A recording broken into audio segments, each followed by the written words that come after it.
Ukraine और Russia का जो वॉर स्टार्ट हो गया है, इसका इन्फ्लुएंस वर्ल्ड के कई कंट्रीज पे हो चुका है। श्रीलंका के हाल अत्यधिक खराब हो चुके हैं, बांग्लादेश भी उसी रास्ते पे है, नेपाल और पाकिस्तान के हाल भी बदतर होते जा रहे हैं। इस समय पे इंडिया में भी पेट्रोल मतलब 100 रुपीज़ से ऊपर आ रहा है। जयपुर में इसकी रेट 108 रुपीज़ का 1 लीटर आ रहा है और कितनी सिटीज़ में 110 से ऊपर भी है।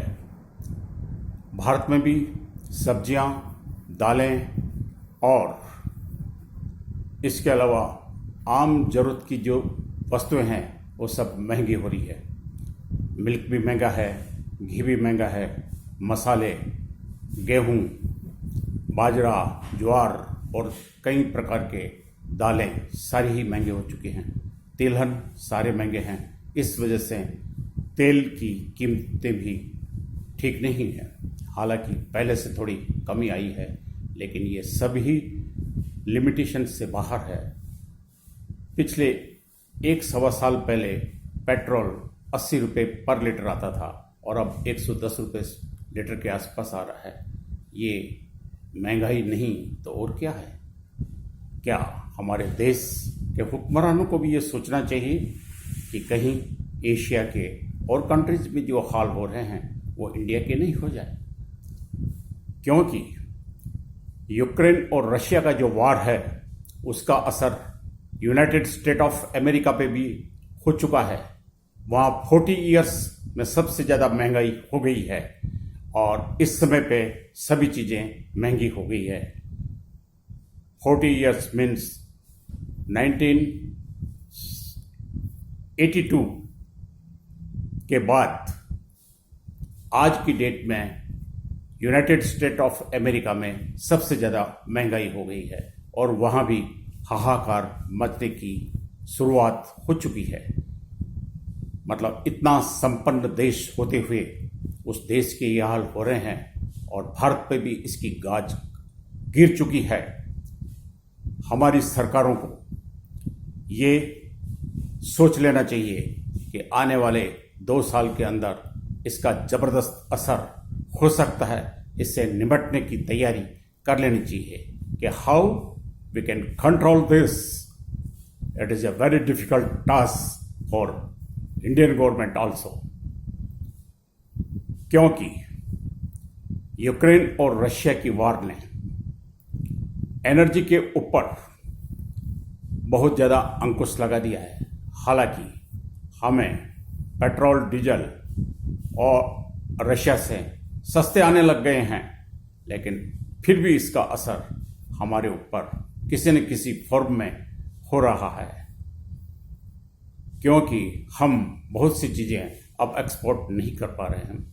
हमारा एक्सपोर्ट लेवल डिक्लाइन हुआ है।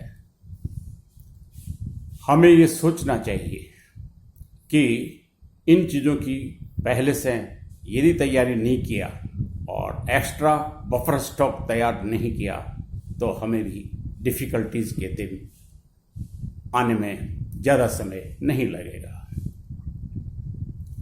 यूनाइटेड स्टेट ऑफ अमेरिका जो अपने आप को वर्ल्ड लीडर मानता है, उसमें भी इतनी ज़्यादा महंगाई से वहाँ की पब्लिक परेशान है। और इसके अलावा यूक्रेन में तो हाल ही ख़राब हैं, यूरोपियन कंट्रीज़ में भी हाल ख़राब हैं। इसी के साथ मैं यूक्रेन और रशिया के युद्ध की चर्चा भी करना चाहूँगा। यूक्रेन के लोग ये नहीं समझ रहे हैं कि जेलेंस्की की बातों में आकर के और वो युद्ध को रुकवा नहीं पा रहे हैं। क्या यूक्रेन में रिवॉल्यूशन की आवश्यकता नहीं है? यूक्रेन के लोगों को, यूक्रेन की पब्लिक को रोड्स पे आ जाना चाहिए और जेलेंस्की की जो ज़बरदस्त जिद्द है नाटो में जाने की, एक केवल जिद्द के कारण न वो नाटो में जा पाया और अपने सारे राष्ट्र के लोगों की प्रॉपर्टी बर्बाद करवा दी, लोगों की लाइफ्स को खतरे में डाल दिया। लाखों लोग घर छोड़ करके जा चुके, घर तबाह हो गए हैं, शहर प्लेन हो गए हैं, फैक्ट्रियां तबाह हो चुकी है। और रशिया ने खरसेन और उधर से मरियुपोल, इसके अलावा जेजुपेरिया और कई 8-10 सिटीज़ के ऊपर कंट्रोल कर लिया है। लुहांस्क एरिया पे सारा कंट्रोल रशिया का हो चुका है।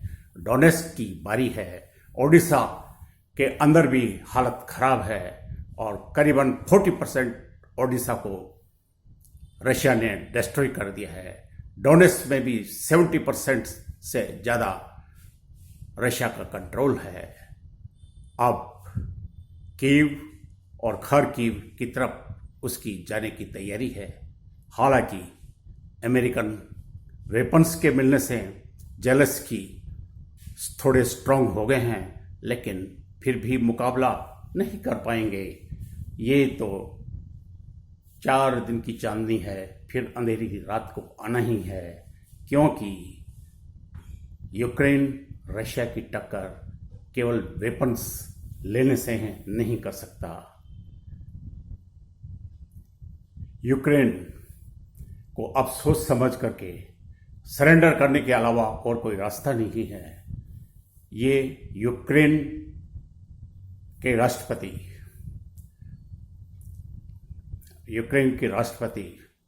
प्रेसिडेंट जो हैं वहाँ के, उनको सोचना चाहिए, क्योंकि जेलेंस्की की अकेली जिद से वो देश तबाह हो चुका है।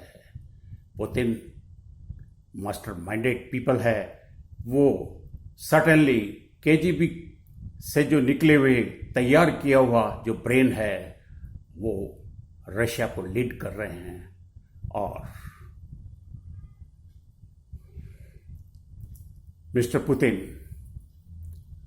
की जो समझ वार के अंदर है, जो ट्रिक्स वार की उनके पास है, वो जेलेंस्की के पास कभी नहीं हो सकती। दुनिया ने ये भी बता दिया है कि हंसाने मजाक करने वाले और टीवी एंकर्स या इस प्रकार के कार्यक्रम देने वाले जेलेंस्की ने यूक्रेन के क्या हाल कर दिए।